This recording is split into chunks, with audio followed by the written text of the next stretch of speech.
경기도 남양주의 공터, 지난 2007년 친일재산조사위원회가 찾아내 국가로 환수했습니다. 과거 소유주는 친일파 조중웅의 후손. 조중웅은 대한제국 이완용 내각의 법부 대신으로 이완용과 함께 일제 강제병합을 주도하고 귀족 자기를 받은 대표적인 친일파입니다. 광복회는 3년 전 이 지역에서 또 다른 조중웅 후손의 땅을 찾아내 법무부에 국가귀속을 신청했습니다. 11만 6천여 제곱미터에 달하는 공시가 52억 원 상당의 필지 2개를 조중웅의 후손이 물려받아 종중 명의로 갖고 있다는 거였습니다. 2022년도에 은닉재산을 찾아내서 법무부에 국가귀속 신청을 법무부는 신청 2달 만에 소송을 유보하기로 결정한 뒤 더 이상 환수 작업을 진행하지 않은 것으로 확인됐습니다. 법무부는 외부 전문가 자문 결과 소송을 제기해도 이길 가능성이 크지 않았다며 구체적인 사유는 밝히지 않았습니다. 국가 차원의 친일재산 환수가 시작된 건 광복 60여 년 만에 뒤늦게 친일재산조사위가 만들어진 지난 2006년. 조사위는 4년 동안 친일파 168명의 후손으로부터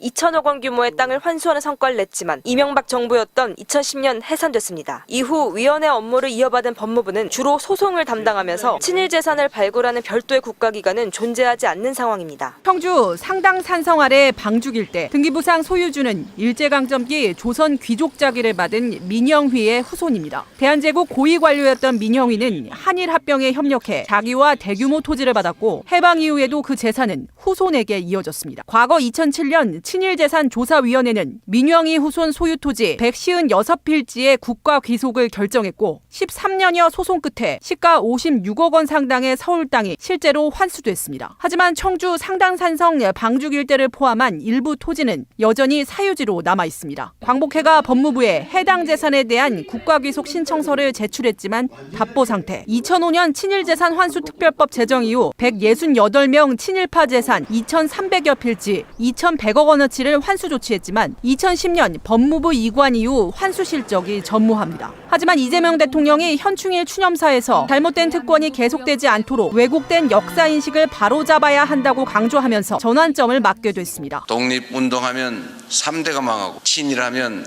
3대가 흥한다는 말은 이제 영원히 사라져야 합니다. 충북에서는 광복 80주년을 앞두고 진천군이 가장 먼저 나섰습니다. 친일재산 찾기 전담팀을 꾸리고 17만여 필지 토지 전수조사에 착수해 친일 행위자 후손 소유 토지의 상속 적정성을 검토한 뒤 내년 3.1절 전에 법무부에 제출할 방침입니다. 지난해 말 국회에도 친일재산 환수 대상을 확대하고 조사위원회를 복원하는 특별법 개정안이 잇따라 발의됐지만 여전히 계류 중입니다.